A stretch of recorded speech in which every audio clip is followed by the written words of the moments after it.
నమస్కారం. ఆధ్యాత్మిక సుధాసాగరం ధర్మ సందేహాలు ప్రత్యేక కార్యక్రమానికి సాదర స్వాగతం.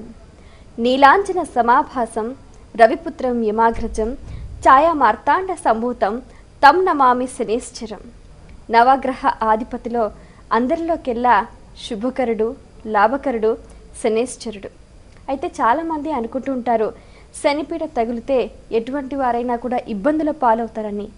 కానీ జ్యోతిష శాస్త్ర ప్రకారంగా ఒక జీవికి అన్ని రకాల కూడా లాభదాయకంగా ఒక జ్ఞానాన్ని కలిగించి జీవిత మార్గాన్ని నిర్దేశించేది శనిగ్రహం.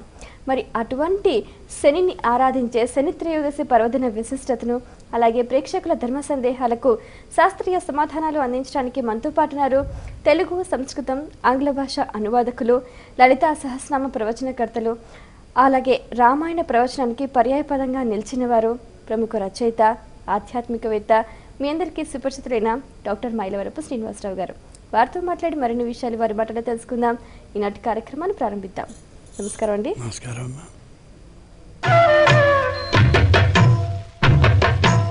మొదటి ఉత్తరం చూద్దామండి. హైదరాబాద్ నుంచి శ్రీకరి రాస్తున్నారు. శని త్రయోదశి రోజున శనేశ్వరుని ఆరాధన విశిష్టత ఏమిటి తెలియజేయగలరు అంటూ రాస్తున్నారు. శని ఆయుష్కారకుడు, ఆయుష్యాన్ని రక్షించేవాడు, ఆయుష్యాన్ని నాశనం చేసేవాడు అస్సలు కాదు. ఆయన అసలు పేరు శనైశ్చరుడు. శనైశ్చరుడు, శనీశ్వరుడు కాదు. శనీశ్వరుడు, శనేశ్వరుడు ఏమిటేమిటో మాట్లాడతారు. ఆయన అసలు పేరు శనైశ్చరుడు. శనై అంటే నిదానంగా నిదానంగా నిదానంగా చరతి, నడిచేవాడు అన్నట్టు. మన జీవితంలోకి శనైశ్చరుడు అంటే ఈ శని వచ్చినట్టుగా పూర్తిగా జీవితంలోకి ప్రవేశించేంత వరకు తెలియచేయకుండా ఉండేవాడు. ఆయన చిత్రంగా ప్రవేశిస్తాడు. మెల్లగా మనం ఆపదలో ఇరుక్కుంటాం. ఇరుక్కున్న తరువాత మనం గుర్తించుకుంటాం. అది శనైశ్చర విధానం. అంటే అప్పటికే మనం ములిగాం అన్నమాట.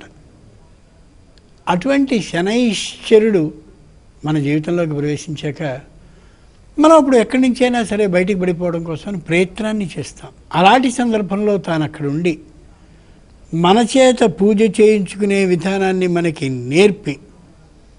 నేర్పిన విధానం ప్రకారం పూజని చేయించుకుని సంపూర్ణమైన శుభాన్ని, లాభాన్ని అందించేటటువంటి ఒకే ఒక గ్రహం శనైశ్చరుడు. ఏ సందర్భంలో చూసినా అంతే. భూమినాదని అన్న భూమి పక్కునవు, ధనమునాది ఎన్న ధనమునవున్. ఇక్కడి నుంచి ఆ కాడిగట్టు కనిపిస్తోంది చూడండి, అంతవరకు నాదే భూమి అంటాడు వీడు. శనైశ్చరుడు ప్రవేశించుంటే అది అప్పటికే మొత్తం అంతా ఆక్రమింపబడి ఉంటుంది. మరోటి మరోటి మరోటి అయి ఉంటుంది. ఈ ధనం అంతా నాదే అని మామూలుగా అంటాడు. శనైశ్చరుడు ప్రవేశించినటువంటి సందర్భంలో ఆ ధనంలో ఖచ్చితంగా తనది కానటువంటిది అయ్యేటటువంటి స్థితి ఉంటుంది. తాను ఏం చేయలేని పరిస్థితికి వస్తాడు.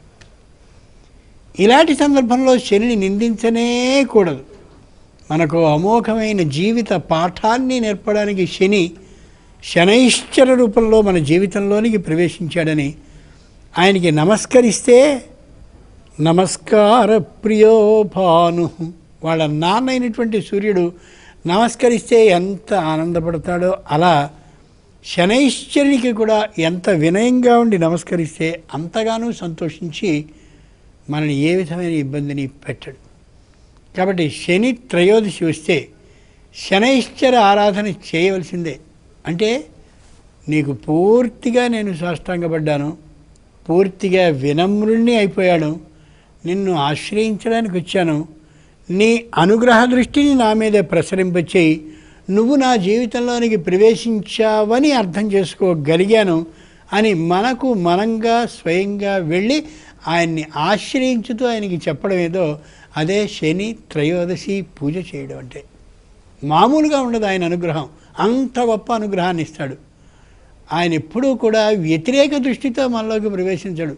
మనం చేసుకున్న దుష్కర్మకి అనుగుణంగా ఖచ్చితంగా రావాల్సినటువంటి విధానాన్ని చేసి చూపిస్తాడు. రోజంతా ఎలా ఎండర మాత్రమే రాదో, మధ్యలో ఒకసారి నీడొస్తుందో, అలా తాత్కాలికమైనటువంటి కష్టాన్ని మనకు కలిగించేటటువంటి వాడు, పైన నిర్ణయింపబడ్డ విధానం ప్రకారం అమలు చేసేవాడు శని. అంచేత శనైశ్చర ఆరాధనని శని త్రయోదశి నాడు చేయడం మనకి లాభం.